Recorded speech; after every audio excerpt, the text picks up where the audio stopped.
আসসালামু আলাইকুম। এটা হচ্ছে সাহারবাটি বাজার।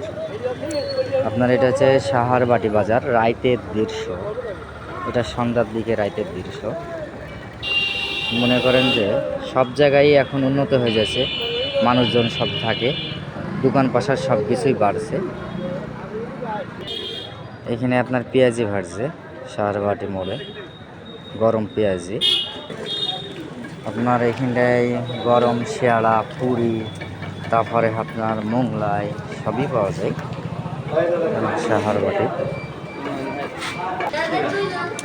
এখানে আপনার গরুর এবং ডিমের মোংলাই হয়, গরম, সব কিছুই গরম। আইবেন সবাই আপনারা, এবং সুন্দর সুন্দর সব কিছুই পাওয়া যায় এখানে, মোংলাই সব কিছুই পাওয়া যায়, আইবেন।